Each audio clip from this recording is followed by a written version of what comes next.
Forever Sober program is an incentivized, sobriety-based program focusing specifically on G3s, the static population at TDCJ, your life without paroles, your day for day, your aggravated life sentences, men who either do not have the possibility of parole or the possibility is so far into the future that it doesn't come into consideration for the day-to-day decision making. And it allows these individuals that participate to see their lives as something they get to actually live here and now, and reinstalls a new healthy society.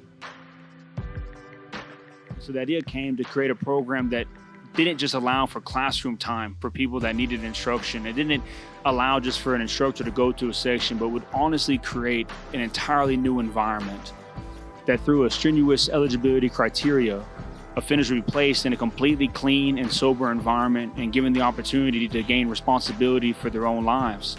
So I began to craft a curriculum that focused on creating a sober mind, sober body, and sober spirit. It focused on creating proper communication, successful conflict resolution, and restoring an authentic identity in each individual offenders in order to create a healthy society. And after I had pitched the original idea of Warden Cosby, helped direct me upon a greater path and allowed me ample time to study what RPD at TDCJ already considered successful in-prison therapeutic communities, to see what training tips and objectives officers were given as they participated and helped facilitate these prison therapeutic communities.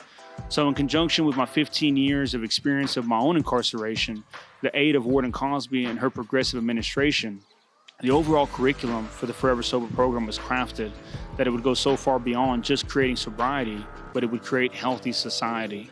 And we'd be able to train these offenders and show them that they all have roles to play, that the time for passivity has gone, and we all are required to be active members if we're going to create and restore a better future.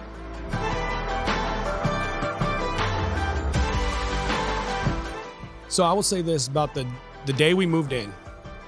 It was stressful because everybody's on edge of when they're gonna move in, where they're moving to, how much they're gonna have to clean. And it turned into stress. It went from stress to turning into excitement.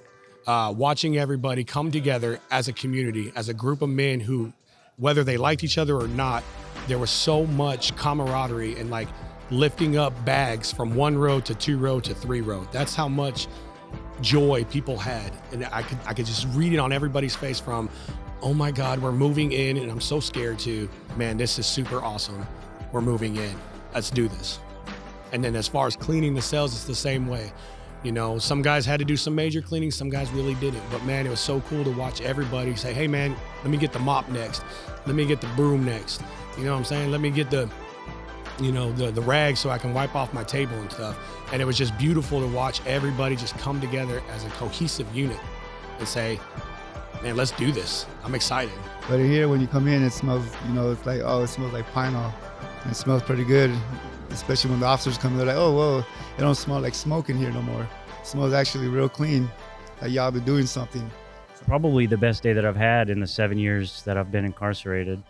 Seeing everybody move in, seeing the excitement. It's the first time, the first 48 hours, and really since then, that I've felt zero stress since being locked up. So throughout my entire incarceration, that was the happiest day that I've had.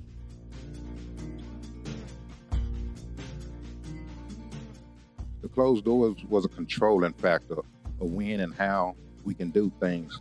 The open door give you that security, that freedom. Hey, I can step out and go in whenever I want to, grab this and grab that. It's less pressure.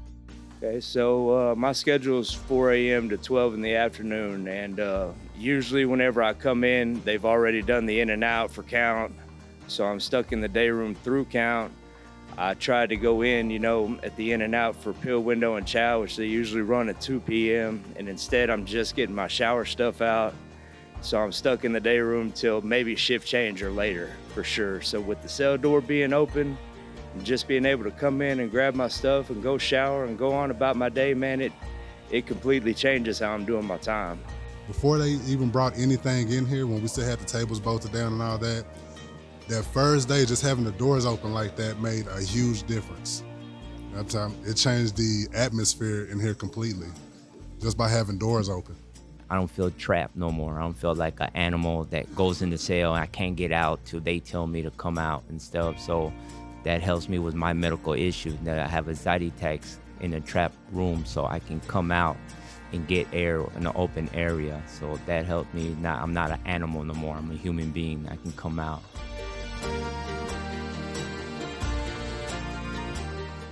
I kept looking over my shoulder, waiting for the law to come in and say, "Give me your ID." I felt like I was doing something wrong.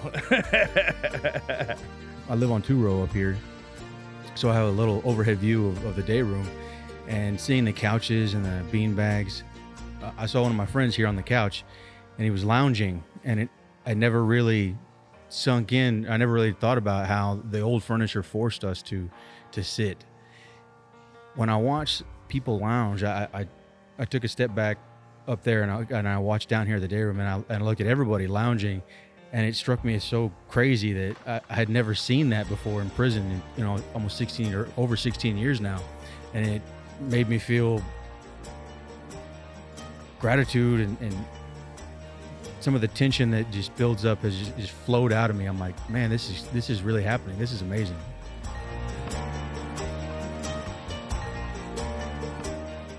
Xbox. All right, it's a fun addition to the Forever Sober program. This is such a fun place to begin with, but that was a newest addition that just brought everybody together in loving hatred. So it's always good to see whose name is challenging who on our board, who's next, and all that. We've kind of built our own little government of how we allow people to be in line and who's next, so there's no arguing or this and that.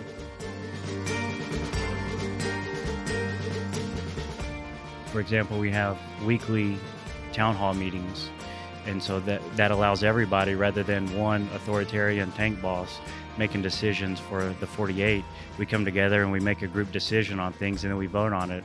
The other aspect of that is responsibility and accountability. Each day we have a different assigned task aside from our jobs outside of the section. So it becomes a community event, and that's the only way that it'll actually function is through social dynamics.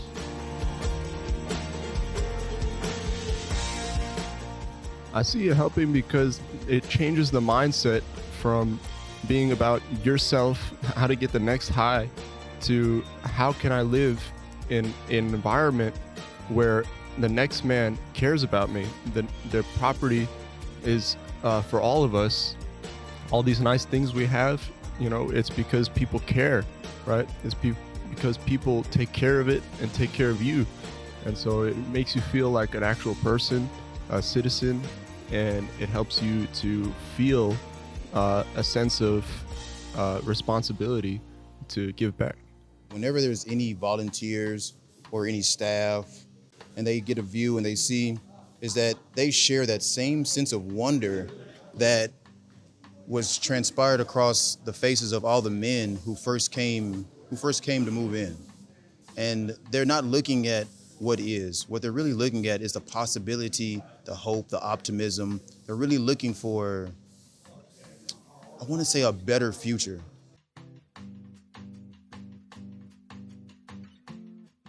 Before FSB, my life was really just kind of just going through motions, going to chow, waking up, going to sleep, day in, day out, same thing over and over. And then FSB came around, and it was like I had a purpose in life. I could focus on other people. I could help other people.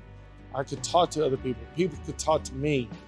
And matter of fact, one of my good friends who is trying to kick a habit of drugs, he wanted me to be his sponsor. So I became his sponsor, and he is my candidate. He's going through classes now. And now it's like, now I have a purpose here. I'm not just, sitting biding my time, waiting to, as sad as it sounds, die. And now I have a focus, and that's to help the people here. Most of my life I've been incarcerated. I've been in addiction. This time last year I was in a very bad place, and I was wanting to change. And here come along the Forever Sober program. It gave me an opportunity to take a look at myself and become the man that I wanted to be and the man that God had wanted me to be. Since I've been in the program, it's opened a lot of doors with family. I've been reunited with my ex-wife, my stepson. Me and my mother now have a relationship that I've never had in my whole life. And there's no greater joy than going through this program with men who want to change their life and make a difference in other people's life. And I've always had a heart wanted to be an impact on other people's life, and this is that opportunity. I'm making a difference, and it's a blessing. Coming into the program, it has allowed me to choose sobriety, to be the man that I would like to be for my family, for my kids, my mom, my friend April. When this program happened, I honestly thought that I was not going to be one of the ones picked, because I was like, okay, my background wasn't so good. I was involved with drugs. I was doing all the things that wasn't correct, but what this program's for is to rehabilitate guys like me that are dealing with anger issues, drug issues, things that are not appropriate for society, and to switch it so that we are fit again, so that people can see us and say, hey man, I can give that guy a chance. I feel like now there's going to be change for us that have been here 13, 14 years, man, without seeing anything fall into place for us. And this is it right here. This is a little gold nugget in TDC, man. And it's I can see it spreading beyond this, man, and becoming something more. And who knows what's going to come from it, man. Last time I seen my kids was whenever I was in county jail. And that's really the last time I talked to them. And, I sent certificates home saying, talking about this program. And as soon as I send that home, my ex-wife, she reached out to me and said that, hey, set the phone up. So 2 days before Christmas, I'm getting to talk to my kids for the first time in over 8 years. And that's just the biggest thing. That's the biggest Christmas present or New Year's present or anything that this program could give me, is getting my kids back in my life. The Forever Sober program creates society in a place where society has never existed. It creates actual community, free of destructive individualism, free of selfishness, free of self-centered thinking, where every man's pushing the other one out of the way in order to get the most out of his day. And it creates an actual healthy, productive society as it would be in the world. Everyone pitching in, doing their share, doing more than their load of the work, and making sure the job gets done. And these men immediately take on, where they leave no man behind. They don't allow people to suffer, to fail. If someone is low for the day, if someone is depressed or feeling apathetic, they're encouraged by the population they now live with. If someone starts to stray into the negative behavior or traits they displayed prior to the program, men in the program encourage them, on their coattails a little bit, and telling them, we live to a higher standard here. We're a cut above the rest. And in this program, it's about showing not only ourselves, our families, our loved ones, the security staff, the administration or TDCJ, but the viewing public of the world, that we are human beings. We have rehabilitated ourselves and we are ready for release. That's the goal of the Forever Sober program.